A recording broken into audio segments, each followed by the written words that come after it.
Hello student, स्वागत है एक बार फिर से आपका अपने यूट्यूब चैनल टारगेट सेमेस्टर में। मैं बहुत ही एक्साइटेड हूं आज। क्योंकि मैंने देखा जब आपके पेपर को, तो पेपर आपका इतना ज्यादा इजी था कि मैं इतना उम्मीद भी नहीं किया था, उससे ज्यादा आपका पेपर इजी आया था। ठीक है, तो चलिए आज हम लोग डिस्कस करने वाले हैं जो आज का पेपर हुआ है आपका ancient plus pre medieval history का, उसके आंसर को। ठीक है, एक एक क्वेश्चंस के आंसर को आप मिला लीजिएगा, देखिएगा आपका कितना आंसर सही है, कितना क्वेश्चन सही है।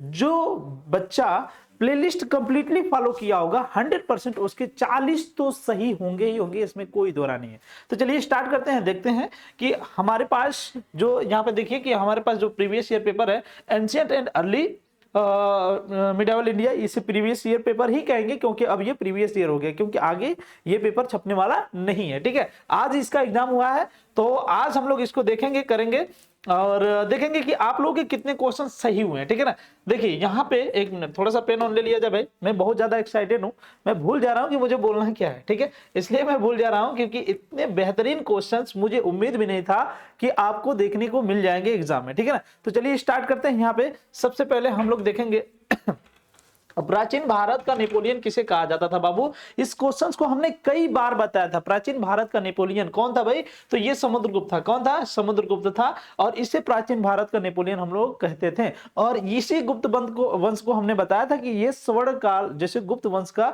स्वर्ण काल भी कहा जाता है। और इस क्वेश्चन में ये जो टॉपिक है, इसको इस टॉपिक से एक और क्वेश्चन बना था, नालंदा का निर्माण किसने कराया था? तो बेसिकली कुमार गुप्त ने कराया था। इस क्वेश्चंस को हमने बताया था। ठीक है, मोस्ट इंपोर्टेंट क्वेश्चन जो कि छप सकते थे उसको हमने बताया था, और उसमें से एक क्वेश्चन देखिए आपका यहाँ पे छप गया था। एक क्वेश्चन 100% मैंने कहा था छपेगा, और यहाँ पे छपा भी है। ठीक है, चलिए तो पहला का जो सही आंसर हो जाएगा बाबू ऑप्शन नंबर डी। जिसने भी ऑप्शन नंबर डी को टिक किया होगा या फिर गोले में ऑप्शन नंबर डी को भरा होगा, उसका ऑप्शन नंबर ये एक नंबर समझिए कि कंफर्म है, एक नंबर समझिए कंफर्म है। ठीक है, एक नंबर आपका सही हो चुका है। चलिए नेक्स्ट क्वेश्चन की तरफ बढ़ते हैं। यहाँ पे दूसरा क्वेश्चन क्या है बाबू? दूसरा क्वेश्चन पूछ रहा है कि प्रसिद्ध यूनानी राजदूत मेगास्थनीज भारत में किसके दरबार में आया था बाबू? In whose courts did the famous Greek ambassador Megasthenes come in India? तो आपका सही आंसर क्या है यहाँ पे होना चाहिए? चंद्रगुप्त मौर्य। चंद्रगुप्त मौर्य के दरबार में ही आया था, मैं बता दूं। और इसके बारे में मैंने बताया था कि ये भारतीय इतिहास का पिता भी कहा जाता था। और इतिहास का पिता किसको कहा जाता था? हेरोडोटस को कहा जाता था। और ये क्वेश्चंस भी छपा हुआ आगे अभी देखने को मिलेगा। और हमने ये भी बताया था कि हेरोडोटस ने हिस्टोरिका नामक पुस्तक भी लिखी हुई थी। ठीक है, तो यहां से भी एक क्वेश्चन छप गया, और ये क्वेश्चन 100% मैंने बताया था, और ये क्वेश्चन छपा भी है। ठीक है, इसका सही आंसर ऑप्शन नंबर सी हो जाएगा बाबू। जिसका ऑप्शन नंबर सी लगाया होगा जिसने, तो वो उसका एक नंबर और ऐड कर लीजिए। ठीक है ना, चलिए तीसरा क्वेश्चन देखिए, डायरेक्ट छपा हुआ है। और इस क्वेश्चंस को मैंने जो प्रीवियस वीडियोस जिसने प्लेलिस्ट को फॉलो किया होगा उसमें जाकर के एक बार देख लीजिएगा। इस क्वेश्चन को मैंने कराया है। अभिलेखों में किस शासक को प्रियदर्शी और तथा देवनामप्रिय के रूप में जाना गया था? ठीक है ना, तो ये जो अशोक है, Ashok option number B, Ashok को देवनामप्रिय और प्रियदर्शी के नाम से भी जाना गया। अशोक, तीसरा क्वेश्चन का सही आंसर क्या हो जाएंगे? अशोक हो जाएंगे। इनको हमने क्या कहा था? देवनामप्रिय या फिर प्रियदर्शी। ठीक है ना, याद रखना है बाबू।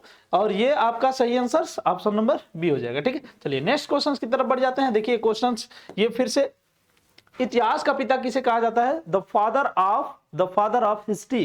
तो सही आंसर आपका हेरोडोटस हो जाएगा, सही आंसर। कौटिल्य के बारे में भी हमने काफी फैक्ट बताया था, और हमने बताया था कि ये जो व्यक्ति है कौटिल्य, ये बेसिकली चंद्रगुप्त मौर्य के दरबार में था और प्रधानमंत्री के रूप में भी था।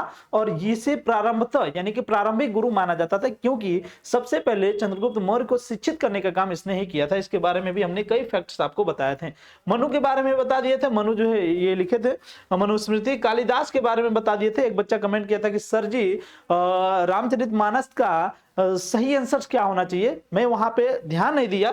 रामचरितमानस का तुलसीदास सही होना चाहिए भाई, तुलसीदास। थोड़ा सा लास्ट में दास दास दोनों है ना, तो थोड़ा सा मैं कंफ्यूज हो गया। ठीक है ना, थोड़ा सा मैं कंफ्यूज हो गया, या फिर ध्यान नहीं दिया होगा, दिमाग में रहा होगा, बोलने में कुछ और बोल दिया होगा। ठीक है ना, लेकिन यहाँ पे सही आंसर क्या हो जाएंगे भाई?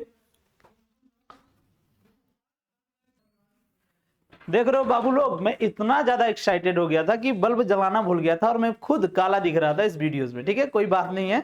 चलिए आगे देखते हैं नेक्स्ट क्वेश्चंस की तरफ। ये सब के बारे में हमने बता दिया था। हेरोडोटस, अच्छा, भारतीय इतिहास का पिता भी हमने बताया था, मेगास्थनीज को कहा जाता है। ठीक है, याद रखना है। और इसका सही आंसर क्या हो गया? चौथा का सही आंसर हो जाएगा आपका ऑप्शन नंबर 1। ठीक है ना। चलिए 5वें क्वेश्चन पे चल जाते हैं।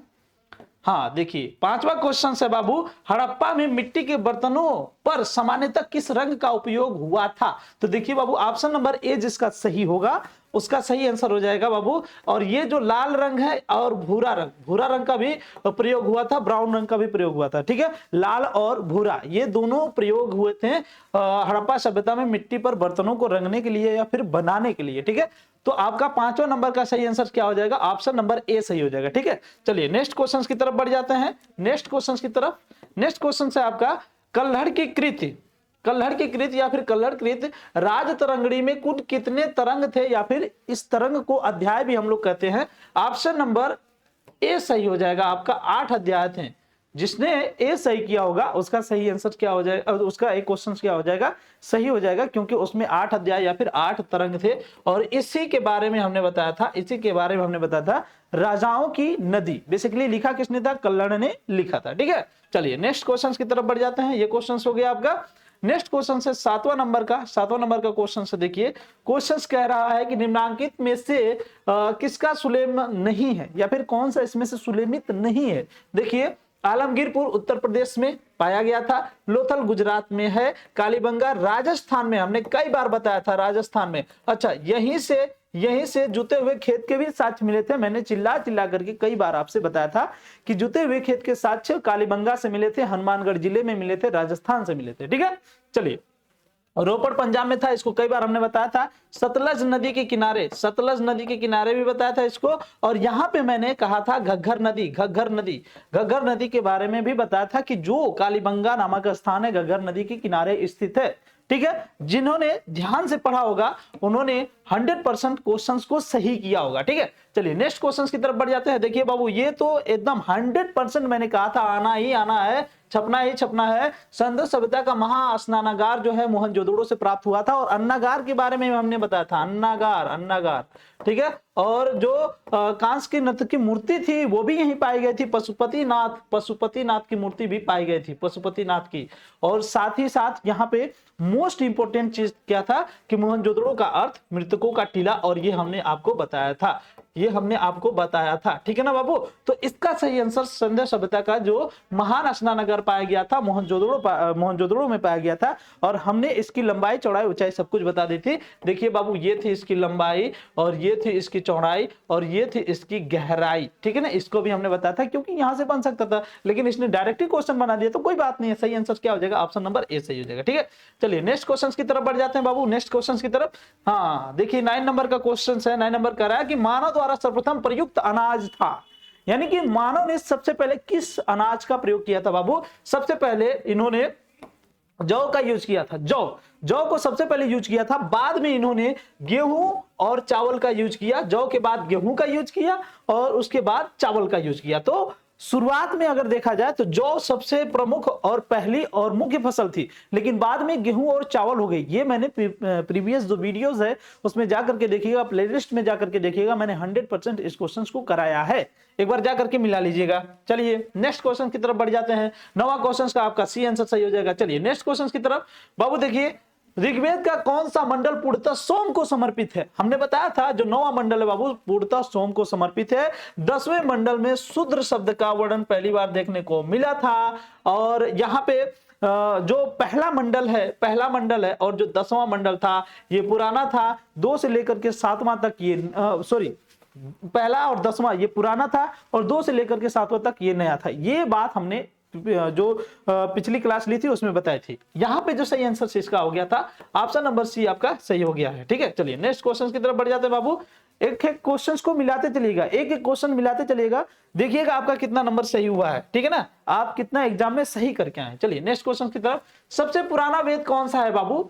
हमने चिल्ला करके बताया था ऋग्वेद सबसे पुराना है और अथर्ववेद सबसे नया है। इसमें जो वैदिक सभ्यता थी उसकी जानकारी मिली थी और इसमें जादू जादू टोना और सामान्य व्यक्ति के बारे में जो जानकारी होती है वो मिली थी। तो आपका सबसे पुराना वेद कौन सा है बाबू? तो सबसे पुराना वेद है ऋग्वेद। ऑप्शन नंबर बी जिन्होंने सही किया होगा उनका आंसर सही है, उनका एक क्वेश्चन से 11 नंबर का क्वेश्चन सही हो जाएगा। चलिए नेक्स्ट क्वेश्चन की तरफ बढ़ जाते हैं बाबू। नेक्स्ट क्वेश्चन से 12 नंबर का, वस्त्रों के लिए कपास की खेती का आरंभ सबसे पहले किया गया था बाबू, ये आपका हो जाएगा मेसोपोटामिया नहीं, भारत में सिंधु घाटी सभ्यता में, याद रखिएगा भारत में और सिंधु घाटी सभ्यता में सबसे पहले कपास का यूज हुआ था या फिर कपास की खेती की गई थी। सबसे पहला साक्ष्य वहीं पे देखने को मिला था। तो जिन्होंने डी सही किया होगा ना, डी, उनका ये आंसर सही है। ये क्वेश्चन 12 नंबर का क्वेश्चन सही होने वाला है, ठीक है, जिन्होंने डी किया है। इसके अलावा जिन्होंने किया है उनका आंसर गलत हो जाएगा।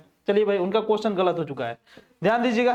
चलिए नेक्स्ट क्वेश्चन की तरफ बढ़ जाते हैं बाबू। सिंधु घाटी के लोग किसकी पूजा करते थे बाबू? पशुपति की। हमने कई बार इस क्वेश्चन को कराया था, 100% बताया था, ये इंपॉर्टेंट है, याद रखिएगा। इतना ही नहीं, हमने ये भी बता दिया था कि ये लोग मातृ शक्ति या फिर हम लोग ये कह सकते हैं कि इन्होंने माता का पूजा किया था, जैसे एक तरीके से मातृशक्ति की पूजा की थी। क्यों? कारण क्या था? क्योंकि वहां पे खूब ढेर सारी जो मूर्तियां मिली थी वो बेसिकली माताओं या फिर महिलाओं की ही मिली थी। इसके अलावा हमने बताया था कि ये कुबड़ वाले बैल की भी पूजा करते थे। इसके अलावा हमने बताया था कि ये पीपल के वृक्ष की भी पूजा करते थे और उसे पवित्र मानते थे, ठीक है ना। और ये पशुपतिनाथ की मूर्ति का पहली बार सच मोहनजोदाड़ो मिला था। और ऐसा भी हमने आपको बताया था, एक्सप्लेन किया था कि एक मूर्ति थी, इसके दाएं साइड और बाएं साइड भैंसा, गेंडा और बाघ मिला था, ठीक है ना। और यहाँ पे इसके पैर पे 2 हिरन भी छपे हुए, ऐसा वर्णन देखने को मिला था। जो मूर्ति थी उस पे ऐसा कुछ देखने को मिला था। इसीलिए ऐसा माना जाता था कि जो पशुपतिनाथ है, जो शिव जी महाराज हैं, उन्हीं का ये सचित्र है या फिर चित्र है। चलिए नेक्स्ट क्वेश्चन की तरफ देख लेते हैं। जिन्होंने ए सही किया होगा उनका आंसर सही है, अन्यथा गलत है। चलिए देखिए, पाटलिपुत्र के संस्थापक कौन है बाबू? उदयन आपका सही आंसर हो जाएगा। पाटलिपुत्र के संस्थापक हैं और ये पाटलिपुत्र शहर मौर्य वंश के लिए बहुत इंपॉर्टेंट है, ठीक है ना। तो यहाँ पे जो सही आंसर क्या हो जाएगा? ऑप्शन नंबर ए सही हो जाएगा, उदयन। कहीं कहीं आपको वो अजात शत्रु देखने को मिलेंगे, कहीं आपको अजात शत्रु देखने को मिलेंगे। आप परेशान ना होइए, अजात शत्रु यहाँ पे नहीं सही है। कौन सही है? उदयन सही है। जिन्होंने उदयन को सही किया है उनका आंसर सही है, अन्यथा गलत है। चलिए नेक्स्ट क्वेश्चन की तरफ। हाँ देखिए, इसको तो हमने बताया था भाई, 100% बताया था। और देखिए सेम क्वेश्चन और ऑप्शन भी सेम, और सेम सीरीज में ABCD सेम सीरीज में। अंतिम समय में हर्ष किस धर्म का अनुयायी बन गया था भाई? तो अंतिम समय में ये बौद्ध धर्म का अनुयायी बन गया था। शुरू में किसका था? शैव धर्म का था। शुरू में किसका था? शैव धर्म का। अंतिम में किसका बन गया? बौद्ध धर्म का। बात समझ में आई? चलिए, इसीलिए तो इन्होंने 100 गांव दान में दिए थे नालंदा यूनिवर्सिटी को। बुद्ध जो स्थल था या फिर वो जो नालंदा यूनिवर्सिटी थी, बेसिकली किससे संबंधित थी? बौद्धों से संबंधित थी, ठीक है ना। और इन्होंने 100 गांव दान में दिया था। और हमने ये भी कहा था कि महामोक्ष नाम का 5 वर्ष पे ये प्रोग्राम कराता था और 12 वर्ष पे महाकुंभ भी कराता था, ठीक है। कौन? हर्षवर्धन, ठीक है।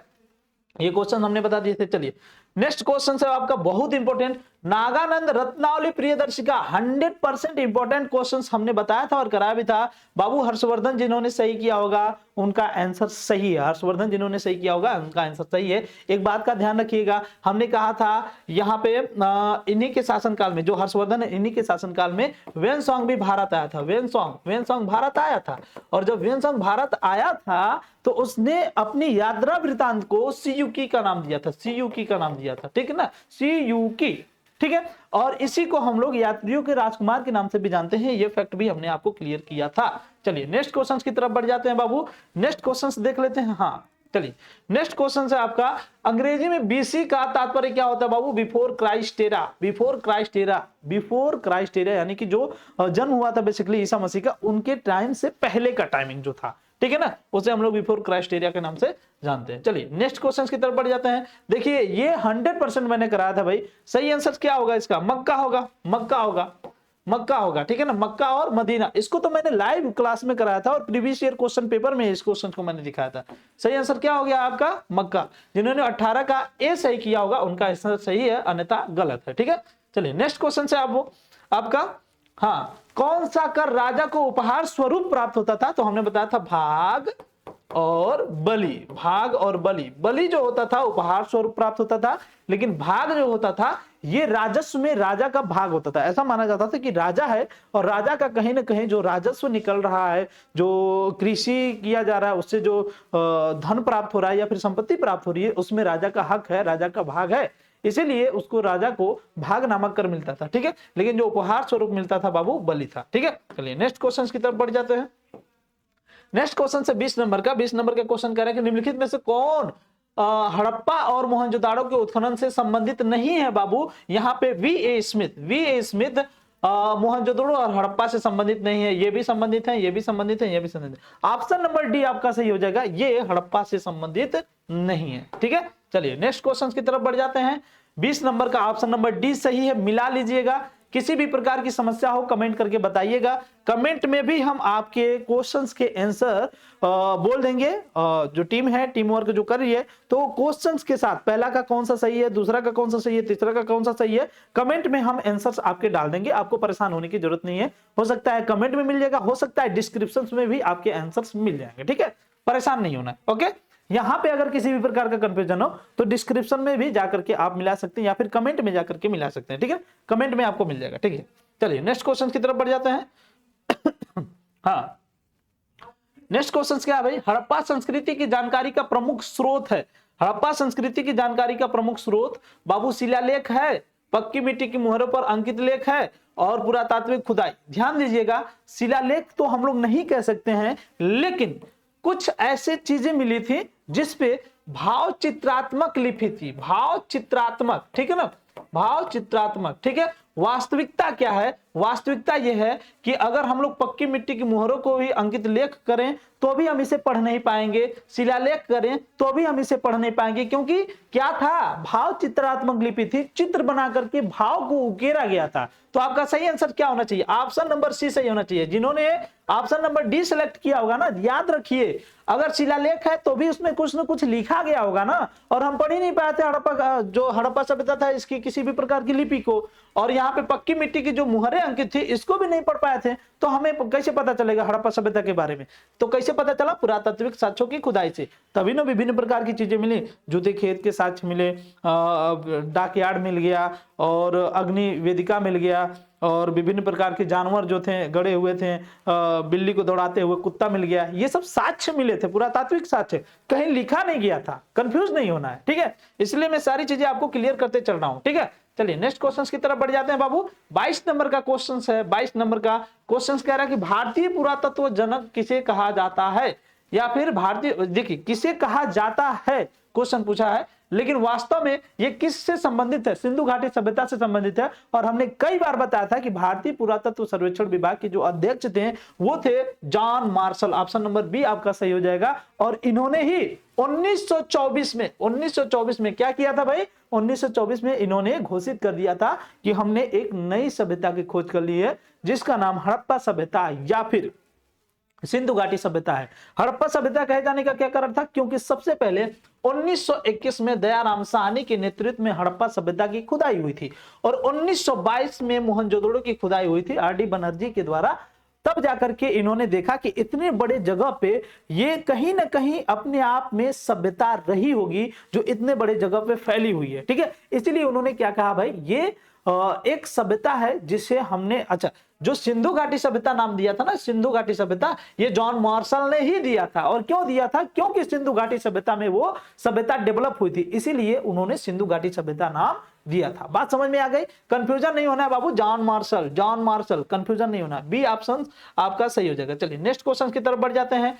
नेक्स्ट क्वेश्चन देखिए, कह रहा है कि भीमबेटका किसके लिए प्रसिद्ध है बाबू। देखिए, गुफाओं के शैलचित्र के लिए, खनिज के लिए, बौद्ध प्रतिमाओं के लिए, सोन नदी का उपागम। बाबू गुफाओं के शैलचित्र के लिए, गुफाओं में शैलचित्र पाए गए थे, विभिन्न प्रकार के चित्र पाए गए थे, उसके लिए भीमबेटका फेमस था। तो 23 नंबर का ऑप्शन नंबर ए आपका सही हो जाएगा। चलिए नेक्स्ट क्वेश्चन की तरफ बढ़ जाते हैं बाबू। नेक्स्ट क्वेश्चन है, मेगास्थनीज ने भारतीय समाज को कितनी श्रेणियों में डिवाइड किया था बाबू। 7 श्रेणियों में डिवाइड किया था। मैंने चिल्ला चिल्ला करके बताया था, और कई बार उन श्रेणी में कौन कौन से लोगों को डिवाइड किया था, प्रीवियस वीडियो जा करके देखिएगा, 100% आपको मिल जाएगा। अगर आपको इसमें भी कंफ्यूजन है, सभी क्वेश्चंस के आंसर्स आपको कमेंट बॉक्स में देखने को मिल जाएंगे। ठीक है, तो चलिए इसका आंसर क्या हो गया, ऑप्शन नंबर डी आपका हो गया। चलिए नेक्स्ट क्वेश्चन की तरफ बढ़ जाते हैं बाबू।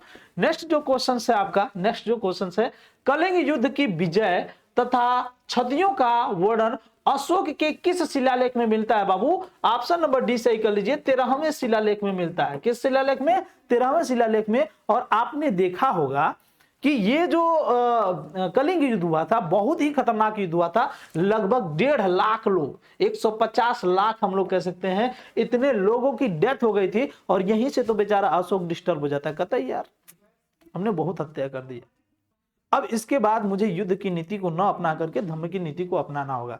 और फिर वहीं से वो बेचारा सुधर गया और तब जाकर के बुद्ध की नीति को अपनाया और अपने बेटे महेंद्र को और अपनी पुत्री संघमित्रा को श्रीलंका भेज दिया बौद्ध धर्म के प्रचार प्रसार करने के लिए। यहां तक कि अपनी वो जब ये युद्ध करता है या फिर बौद्ध धर्म को स्वीकार करता है, उससे 20वें साल में ये लुम्बिनी भी गया था जहां पे उनका जन्म हुआ था बेसिकली महात्मा बुद्ध का। और वहां पे जाकर के वहां के लोगों को टैक्स फ्री भी कर दिया, वो गांव ही पूरा टैक्स फ्री कर दिया था। ठीक है, तो ये पॉइंट भी आपको याद रखना है। वर्णन किस में मिला था बाबू? 13वें शिलालेख में। और टोटल कितने शिलालेख थे? 14वें शिलालेख, 14 शिलालेख। ठीक है, चलिए आगे बढ़ जाते हैं बाबू। इसका सही आंसर क्या हो गया? ऑप्शन नंबर डी हो गया, सही कर लीजिएगा। चलिए नेक्स्ट क्वेश्चन की तरफ बढ़ जाते हैं। हाँ, एलोरा के कैलाश मंदिर का निर्माण किसने कराया था बाबू? ऑप्शन नंबर ए सही हो जाएगा, राष्ट्रकूटों ने निर्माण कराया था, राष्ट्रकूटों ने। ठीक है ना, ऑप्शन नंबर ए याद रखिएगा। चलिए नेक्स्ट क्वेश्चन की तरफ। अच्छा 27 नंबर का क्वेश्चन है। क्वेश्चन कह रहे कि उज्जैन का प्राचीन काल में नाम क्या था बाबू? ऑप्शन नंबर सी कर लीजिए, अवंतिका नाम था। अवंतिका नाम था किसका? उज्जैन का, उज्जैन का। ठीक है ना, उज्जैन है, कन्नौज नहीं है, याद रखिएगा, दोनों में कंफ्यूज नहीं होइएगा। उज्जैन का प्राचीन नाम अवंतिका था और कन्नौज बेसिकली ये राजधानी हुआ करती थी किसकी? यही हर्षवर्धन की। ठीक है, हर्षवर्धन ने अपनी राजधानी को ट्रांसफर कर दिया था। कहां से किया था? थानेश्वर से कन्नौज की तरफ। और इसी कन्नौज के लिए त्रिपक्षीय संघर्ष हुआ था। हमने आपको पढ़ाया था, अगर आपने पढ़ा होगा तो हमने आपको पढ़ाया था कि त्रिपक्षीय संघर्ष में बेसिकली पाल, राष्ट्रकूट और प्रतिहार वंश ने भाग लिया था। फाइनली जो है प्रतिहार वंश का उज्जैन पर कब्जा रह गया अंत तक। ठीक है, चलिए नेक्स्ट क्वेश्चन की तरफ बढ़ जाते हैं। पुराणों की संख्या बाबू बताइए, पुराणों की संख्या ऑप्शन नंबर बी सही हो जाएगा, 18 पुराण है, 18 पुराण। ठीक है ना, चलिए नेक्स्ट क्वेश्चन की तरफ बढ़ जाते हैं। नेक्स्ट क्वेश्चन है आपका, निम्नलिखित में से कौन सी पुस्तक कालिदास द्वारा लिखित नहीं है? तो मेघदूत भी लिखी है, कुमार संभव भी और ऋतु संहारम भी। उत्तर रामचरितम नहीं लिखा गया था। रामचरितमानस बेसिकली जो लिखा गया था, रामचरितमानस ये तुलसीदास के द्वारा लिखा गया था। और इसमें मैं थोड़ा सा दास को लेकर के कंफ्यूज हो गया था और शायद तुलसीदास की जगह हमने कालिदास भी बोल दिया था। कंफ्यूज नहीं होना है, रामचरितमानस को किसने लिखा है? तुलसीदास ने। और रघुवंश को किसने लिखा है? कालिदास ने। याद रखना है, कंफ्यूज नहीं होना। ठीक है ना, चलिए नेक्स्ट क्वेश्चन की तरफ बढ़ जाते हैं। ये गड़बड़ हो गया क्या? ओ भाई, यहां कहा कितना क्वेश्चन हुआ था भाई? यहाँ 29 क्वेश्चन। अच्छा, ये मुझे लगता है गड़बड़ हो गया है। यहां से 30 क्वेश्चन है आपका। देखिए 30 नंबर का क्वेश्चन देखिए। चलिए हाँ आ जाइए। 30 नंबर का क्वेश्चन है, हर्षवर्धन के काल में भारत आने वाले चीनी यात्री कौन थे भाई? वेनसोंग। ऑप्शन नंबर बी सही हो जाएगा। इसके बारे में तो बहुत बता चुके हैं, प्रीवियस वीडियोस देखिए ना जाकर के, बहुत बता चुके हैं इसके बारे में, पूरा इसको पढ़ाई दिए हैं, वेंसन को पूरा पढ़ाई दिए हैं। ठीक है, मोहम्मद बिन कासिम ने भारत पर कब आक्रमण किया था? वो एग्जैक्ट क्वेश्चंस और एग्जैक्ट ऑप्शंस उसी जगह पे सेम क्वेश्चन छप गया। प्रीवियस ईयर क्वेश्चन था 712 ईस्वी में। कब कौन किया था? मोहम्मद बिन कासिम। कहां का था ये? अरब का था। कहां का था? अरब का था। किस पे आक्रमण किया था? राजा दाहिर पर। राजा दाहिर पर। उस समय राजा दाहिर कहां का शासक था? सिंध पर। सिंध पर शासन कर रहा था और उसी पे आक्रमण किया था मोहम्मद बिन कासिम 712 ईस्वी। याद रखना। चलिए नेक्स्ट क्वेश्चन की तरफ बढ़ जाते हैं। हाँ, किस चंदेल शासक के समय में प्रमुख सूरवीर अलाउदल थे बाबू? ऑप्शन नंबर डी परमर्दी देव। इस पे लगा लीजिए, परमर्दी देव इसका पूरा नाम था। परमर्दी के शासनकाल में कौन थे? अलाउदल। किसके शासनकाल में? परमर्दी के शासनकाल में। याद रखना है। चलिए next question, previous year questions जो लाइव देख रहे होंगे ना उनके लिए ये क्वेश्चंस गलत ही नहीं होना चाहिए, क्योंकि इसको कई बार हमने बताया था। व्यापारियों के काफिले सातवां किसे कहते हैं? व्यापारियों के काफिले। ठीक है ना, चलिए नेक्स्ट क्वेश्चन की तरफ बढ़ जाते हैं बाबू। नेक्स्ट क्वेश्चन है, मोहनजोदाड़ो की खोज किस वर्ष हुई थी? 1922 में। 1921 में किसका? हड़प्पा की खोज। किसके द्वारा? किसके द्वारा? दयाराम साहनी के द्वारा। और ये 1922 में आर.डी. बनर्जी के द्वारा। इन दोनों सन में जब खोज हो जाती है तो 1924 में एक व्यक्ति आते हैं, कौन? भारतीय पुरातत्व विभाग के जो अध्यक्ष थे वही जॉन मार्शल, वो घोषित कर देते हैं 1924 में। कहते देखो बाबू, हमने एक सभ्यता की खोज की थी। कौन सी? सिंधु घाटी सभ्यता। सिंधु क्यों नाम दिया? क्योंकि सिंधु नदी के आसपास में सभी सभ्यताएं डेवलप हुई थी। हड़प्पा क्यों नाम दिया गया? हड़प्पा सबसे पहला खोजा जाने वाला शहर था। किसने खोजा था हड़प्पा को? तो दयाराम साहनी ने खोजा था। चलिए नेक्स्ट क्वेश्चन की तरफ बढ़ जाते हैं बाबू। भारत पर पहला मुस्लिम आक्रमणकारी कौन था भाई? तो मोहम्मद बिन कासिम था। 712 में किस पे आक्रमण किया था? सिंध पे। किस पे बाबू? सिंध पे। कौन वहां पर शासन कौन कर रहा था? दाहिर थे। ऑप्शन नंबर डी, दाहिर थे। भाग परा के इधर उधर भाग लिए, नहीं तो बहुत कूटा होता। चलिए नेक्स्ट क्वेश्चन की तरफ बढ़ जाते हैं। तृतीय बौद्ध सम्मेलन कहां संपन्न हुआ था बाबू? तो मैं सीरीज ही बता देता हूं। पहला राजगिरी, दूसरा वैशाली, तीसरा पाटलिपुत्र, चौथा कुंडलवन। मिलाइए। राजगिरी पहला, दूसरा वैशाली, तीसरा पाटलिपुत्र, चौथा कुंडलवन। बाबू कुंडलवन कौन सा सही है? Option number D. तीसरा पूछ रहा है ना, अशोक के शासनकाल में हुआ था। तीसरा पाटलिपुत्र और ये तीसरी बौद्ध संगति। ठीक है ना। चलिए नेक्स्ट क्वेश्चन। अच्छा, अध्यक्ष भी था मोगालीपुत्र उसका नाम है। हम तो नंबर नहीं ले पाते हैं, बहुत गड़बड़ नाम रखा है, गधा।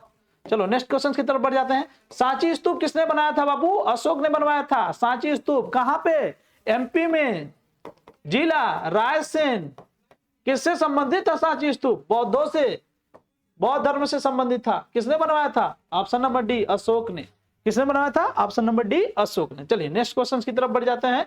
नेक्स्ट क्वेश्चन आपका, कलिंग राज्य भारत में कहां स्थित था बाबू? ऑप्शन नंबर ए जिन्होंने सही किया होगा, उड़ीसा में स्थित था। ऑप्शन नंबर ए जिन्होंने सही किया होगा उनका आंसर सही है, उनका एक क्वेश्चन सही हो गया, अन्यथा गलत हो गया। परेशान ना होइए, अब बदलने वाला नहीं है। इसलिए कहा जाता है पहले से पढ़ लो, बाद में परेशान होने से कुछ होगा नहीं। बात समझे कि नहीं? जब एक बार तीर कमान से निकली और बंदूक गोली से, फिर उसको रोका नहीं जा सकता। चलिए नेक्स्ट क्वेश्चन की तरफ बढ़ जाते हैं। समुद्रगुप्त के प्रयाग प्रशस्ति के लेखक कौन है भाई? हरिसेन। Option number B. कई बार हमने बताया है, कई बार गुप्तों का पहली बार साक्ष्य मिला था प्रयाग प्रशस्ति में। किसने लिखा था? हरिसेन ने लिखा था। पूरा गुप्त वंश के बारे में जितनी बार हम पढ़ाए उतनी बार प्रयाग प्रशस्ति का नाम लिए थे। जिन्होंने थ्योरी कवर किया होगा, टारगेट गुरुकुल ऐप को डाउनलोड किया होगा और बैच परचेज किया होगा और थ्योरी कवर किया होगा, उनके लिए बहुत बेनिफिशियल। एक भी क्वेश्चंस बाहर से नहीं आया, टोटल क्वेश्चंस उसी से छपे हैं। ठीक है ना। और जिसने प्रीवियस ईयर क्वेश्चंस देखा होगा या फिर प्लेलिस्ट को ही फॉलो कर लिया होगा, 40 क्वेश्चंस तो उसको मिलने ही मिलने हैं 100%। 40 क्वेश्चंस उसके सही हुए ही होंगे, इसमें कोई दो राय नहीं है। चलिए नेक्स्ट क्वेश्चन की तरफ बढ़ जाते हैं। नेक्स्ट क्वेश्चन आपका, निम्न में से किस, अरे हट जाओ भाई, तुम कहां आ रहे हो बीच में? लो नीचे आ जाओ। हाँ देखिए क्वेश्चन कह रहा है कि निम्न में से किस हड़प्पन शहर में जुते हुए खेतों के साक्ष्य मिले थे? लो बाबू, ऑप्शन नंबर ए सही था। कहां पे? राजस्थान में। कहां पे? राजस्थान में। जिला पूछेगा तो हनुमानगढ़।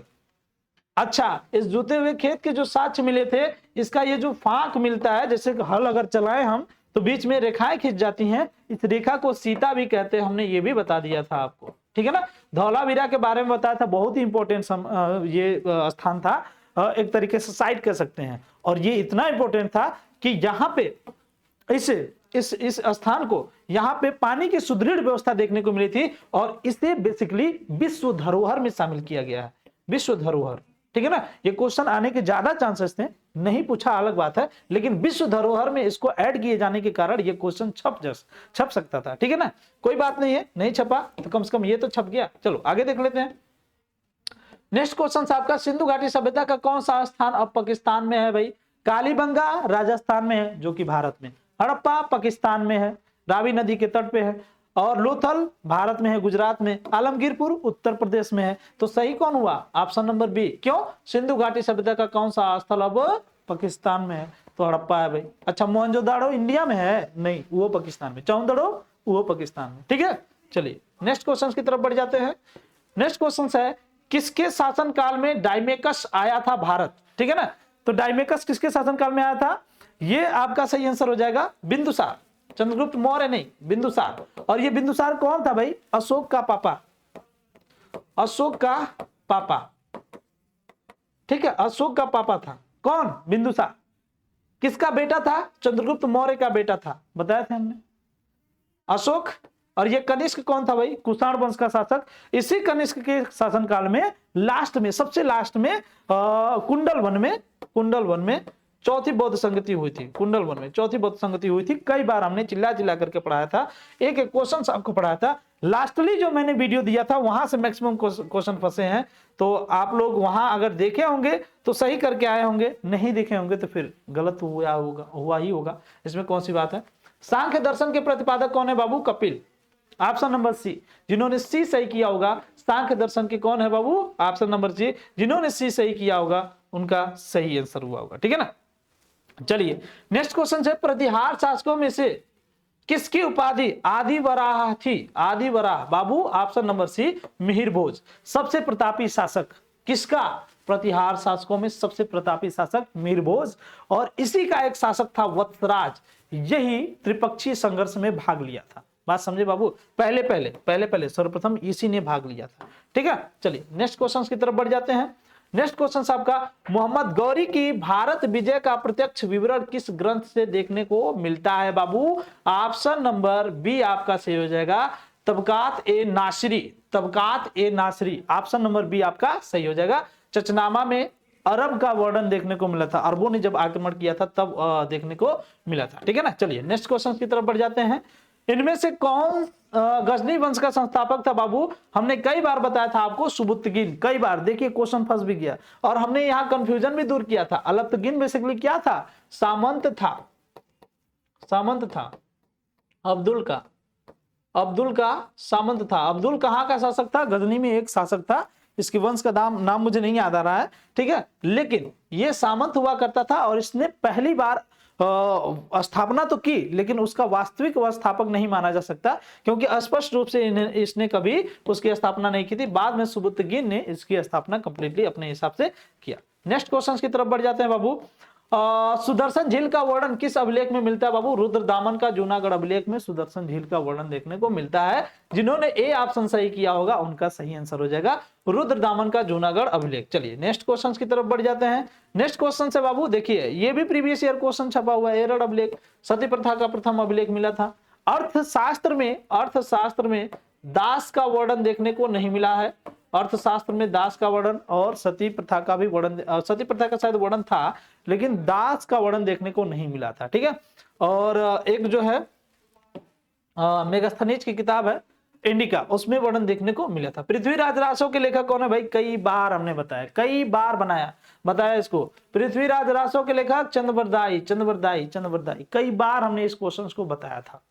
अगर इसके बाद भी गलत क्वेश्चन हो जाए तो भाई बेकार है, ठीक है। कल्लड़ के बारे में भी हमने बता दिया था, बिल्लड़ के बारे में भी हमने बता दिया, पृथ्वीराज चौहान के बारे में तो बताया ही था। कितना बताया जाए, क्लासों में और आंसर कीओ में सही आंसर क्या है? Option number C. चलिए next question, fall of the Mughal empire, ये किसने लिखी थी बाबू? जादूनाथ सरकार। ऑप्शन नंबर बी आपका सही हो जाएगा, ऑप्शन नंबर बी, जादूनाथ सरकार। केपी जायसवाल हिंदू पॉलिटी पुस्तक लिखे थे, हिंदू पॉलिटी, ठीक है ना, हिंदू पॉलिटी, ठीक है।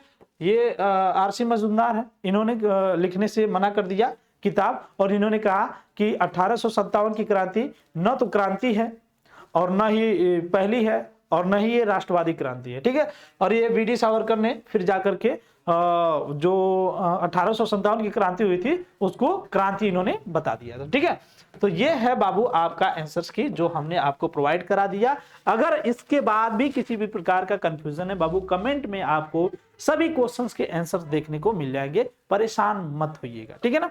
तो आज के वीडियो में आपने देखा कि प्रीवियस ईयर क्वेश्चन से भी कई क्वेश्चंस फंसे हैं, इसीलिए प्रीवियस ईयर क्वेश्चंस को हमेशा ध्यान में रखना चाहिए, उसी के हिसाब से तैयारी करनी चाहिए, ठीक है।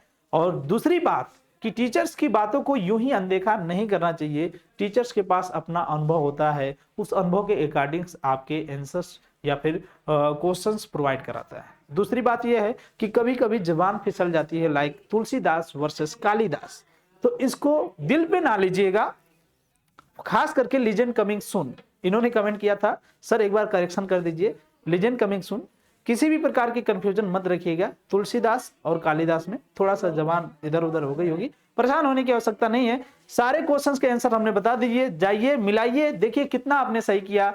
अगर ज्यादा सही हो गया तो भी अच्छी बात है, कम सही हुआ तो भी अच्छी बात है, परेशान होने की जरूरत नहीं है।